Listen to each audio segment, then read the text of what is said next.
Life is full of work and stress. Parenting can be a mess. Being a woman is hard enough without adding on that extra stuff. We'll cover topics of every kind. Helpful resources we will find. We'll even drink a bottle of wine. Join us. It will be a real good time. Hi, I'm Amanda. And I'm Nikki. And welcome to Working Mom's Wine, where we drink a bottle of wine and whine about our crazy, busy, working mommy lives. Try to come up with things that will help us and you along the way of the motherhood journey or fatherhood journey, if you want to join us. And this month we're not whining at all because we're talking about the happiest place on earth. Disney! It's Mickey Mouse March.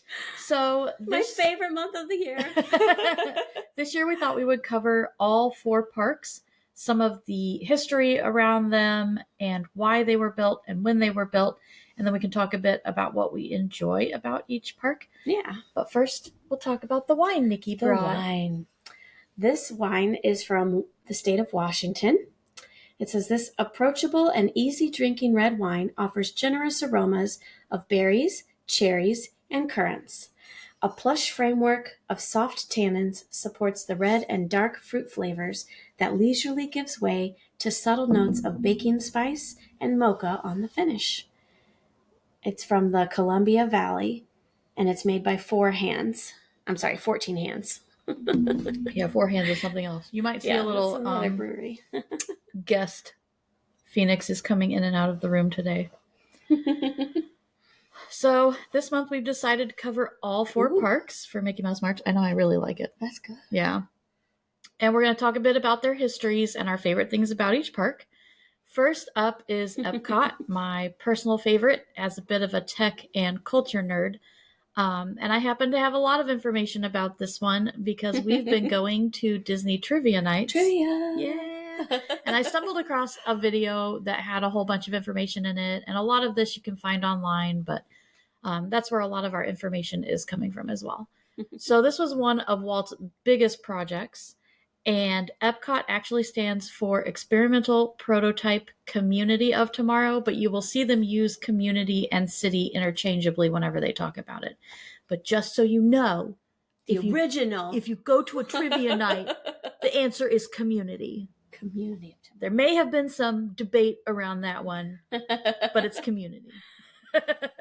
So the film that promoted this park was the last thing that Walt Disney did on screen before he died in 1966. So Epcot opened on October 1st of 1982.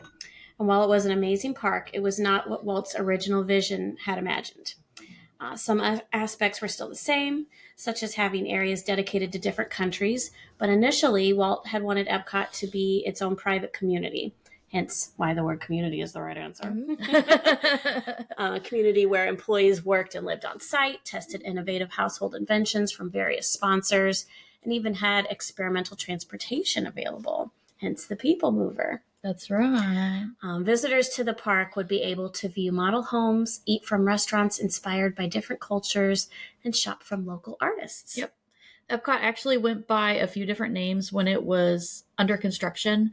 They called it the 7 Arts City, the City of the Arts, or Project Winter. When Walt was talking about the Disney World construction in general, like when he was buying up all the land, he would call it Project Florida because he didn't want people to figure out what he was doing.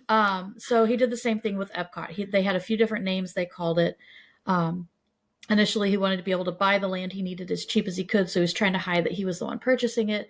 He also didn't want people hearing rumors about what was going on, what the intention was for the park, because he didn't want hopes getting up before he could figure out what it was actually going to be versus what he envisioned. So there's like that whole, what can we realistically do versus what Walt had in his head. Yeah.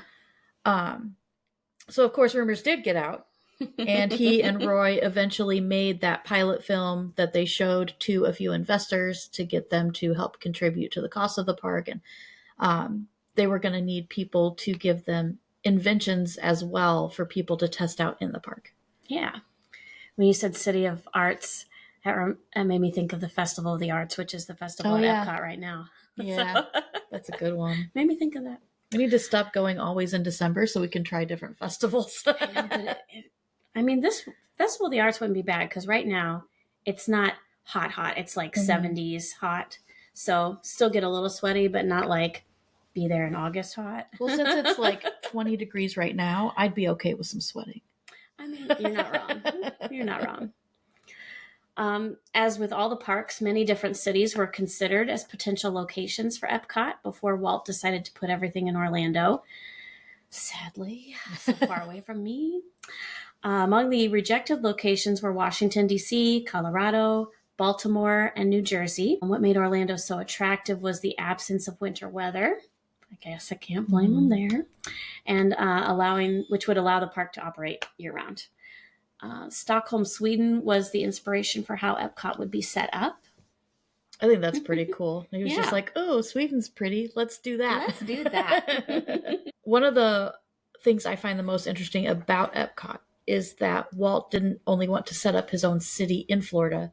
He wanted to be able to have his own governing board and his own set of laws. So he didn't want the state of Florida to have control over it. And with a lot of the Florida Man stories, I don't blame him. Walt didn't want everyone to live there. Like, he didn't want them to move in and just permanently live there. He came up with this idea of a 9-month rotation where basically they would earn the right to come live in Epcot. And then while they lived in Epcot, they had certain jobs they would be responsible for. You couldn't control like what was in your house in terms of what kind of fridge or light bulb or whatever you had, because that was part of it. He wanted them to test out technological innovation. I wonder if any of them were going to be like smart houses, you know?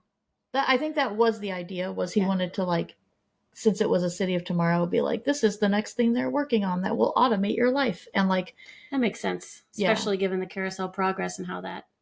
Yeah. And the road system was like under the city. So like they would drive around under the city and not have all the traffic congestion too. Love that. Yeah. Maybe getting trapped under there would suck. That's true. That's true. For the claustrophobic of us. Yeah. But he did also have an idea where, and I don't quite remember if this was only if they didn't do the rotations or if it was something where you could come back and retire. But when you came of retirement age, you could retire to a special area of Epcot. And you were never truly retired because he expected you to still like contribute to the community. But then they would have like that special area where like, okay, you're retired, you can live here longer than the 9 months or whatever. Even though Epcot never got to be an actual livable working city, you can still see remnants of this vision in different areas. For example, the Living with the Land ride, and I did not know this, takes you through actual greenhouses where they grow fruits and vegetables. And when they harvest them, some of them are used in the Epcot restaurants, like Sunshine Seasons and Garden Grill. Nikki already knew this. Yeah, all the fish you pass by, they're used for the Coral Reef restaurant. Oh my gosh. Yeah, it's pretty cool.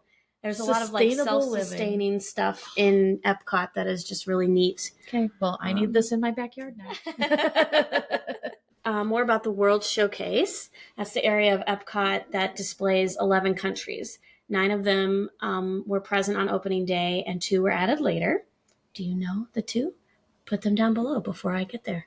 The countries are Canada, the UK, France, Morocco, Japan, American Adventure for the United States, Italy, Germany, China, Norway, and Mexico.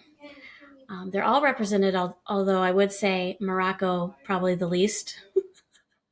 They still have the area and like the buildings that are decorated like it, but the restaurant, last I knew, was not operating anymore. Oh, well, they shut it down during COVID and they never reopened it. Is it because of the issue of bringing people back? I don't know. Because for a while after COVID, they could not bring, because every country is worked by people from that country. From their country. And for a couple of years after COVID, that was not the case. But now they're like getting everybody back in there. So hopefully Morocco opens back up. Maybe. I know they've used it for like a cooling station. And then they had like, right now, or the last I saw on a blog anyway, who knows if it's totally up to date. They had a place you could go back in there and make a what are those cement things that you could put in your garden that have like little stones? Oh, like a little Mosaic. Yeah. You could do a little mosaic project. We're not related. So cool stuff there, but and I think maybe you can still meet Jasmine back there at certain times of the day.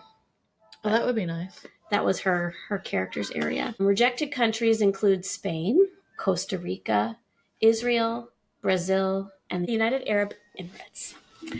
After Walt passed, those in charge of Epcot did not want to attempt to build and run an actual city. Can't imagine why. Lamos. So they turned it into a park instead, which I guess was kind of cool. Mm-hmm. The park was a mashup of the futuristic tech and architecture that Imagineers wanted to include to represent Walt's desire for a utopian city, as well as the World Showcase to represent various cultures from around the world, which turned out to be pretty cool. So, Yeah. Okay. So this is the part where we're going to talk about our favorite parts of Epcot. And mine's Japan. I mean, that's a pretty cool area. It's one of my favorites to hit because they do, they have like really good drinks there. Yeah. Including the plum wine that you can get at sushi restaurants and stuff. So I always grab a cup there. And that's the thing too, is like, I want to eat at all the restaurants there. I like sushi. The atmosphere, the sushi, the shopping. Mm-hmm. So but I do like their shop is very cool. Yeah. I like the World Showcase in general though, because it's really fun to hop from different cultures and try a bunch of different cuisines and a bunch of different drinks. Haven't drank around the world yet. I have. That's my goal for this trip. That's why I wanted, so the trip that we're doing later, I thought we would spend 2 days in one park, and I was torn between Magic Kingdom and Epcot. The thought process was with Magic Kingdom, it would give you, like, it wouldn't matter if you had to stand in the line for the rides a long time. Mm-hmm. Maybe one day could be focused on rides and the other is focused on food and meet and greets. Although I feel like my kids are at the age where meet and greets aren't going to be as important. Yeah. So maybe that won't even be an issue. But my other thought was maybe we spend a day at Epcot doing rides and shopping and whatnot, and another day drinking around the world and just eating food. That would be fun. I wish I could do 2 days in every park. Mm-hmm. I like the more relaxed pace that it gives you. Yeah. I always do 2 days at Magic Kingdom because I feel like that's the park that has the most stuff for Ari. Yeah. And it takes the longest to move through. It does. There's just so many people and so many things to do, and it's that one that I have the most nostalgia for. So it's like I don't want to miss a ride, But Epcot is really the fun place to do 2 days of. And there was one year that I did a trip where I went up with a friend, and we did a trip. And then she left, and my boyfriend joined me, and we did a trip. So I got to go to Magic Kingdom and Epcot 2 days. And that was awesome. That was awesome. And I didn't have kids with me, which meant, you can move a lot freer and quicker. Right. So that's the thing that really slows you down. Yeah. And that's when I got to drink around the world, and it was great. I highly recommend doing what I did, which was somehow ending in France so that you can get a glass of wine and go to their little bakery that's kind of tucked in the back and have like the chocolate mousse. So good, but really good when you've been drinking around the world all day. But the best way to do that is to go with someone and take turns ordering a drink in each country and splitting it, because it's hard to make it all the way around and not just be drunker than you want to be. Yeah, it's budget friendly. It's budget friendly. You get to try everything. I like that idea. And, then you have more money for eating around the world as well. What's your favorite ride at Epcot? Soarin'. 100%. I love Guardians of the Galaxy. It's probably my favorite thrill ride at Disney right now. And it is at Epcot, but I have a pretty special memory with Ari on Soarin'. Mine's always going to be Spaceship Earth. Just the nostalgia factor. Did you know there are 11,324 triangles on Spaceship Earth? I did not. Keep that tucked back for trivia. This is why I take her to trivia. But the Ratatouille ride was really cool. The Ratatouille ride is very cool. I like how they use all the classic elements that Disney rides do. They have the smells. They have the water that sprays at you at one point. Like, they bring in all the senses, which is just really cool. Yeah, that's what makes it so disappointing to go to other theme parks. Like, Six Flags is dotted around. the United States, but like after you go to Universal or Disney and you've experienced those 4D rides that bring in all the senses, and then you go ride a roller coaster, you're like, huh. That was kind of thrilling, but It's just not the same level. It's just not immersive. Yeah.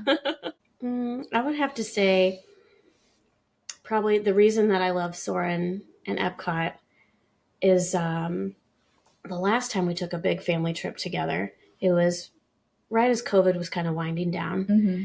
And we took a big trip. It was my family and Amanda's family and our younger sister and her partner and then our parents. So we were all there. Yeah, because we were supposed to go in 2020. Yeah. We all know what happened there. Uh-huh. So we were at Epcot, and it was getting close to fireworks time. And while I like all of the fireworks shows, the Epcot one does not particularly hold a nostalgic place in my heart. It was a new show, but I had already seen it before, and I just wasn't as into it. And everyone wanted to go like sit down and reserve their spot and like sit for a while before the show started. And Ari and I just felt like we had not done enough rides and stuff yet that day.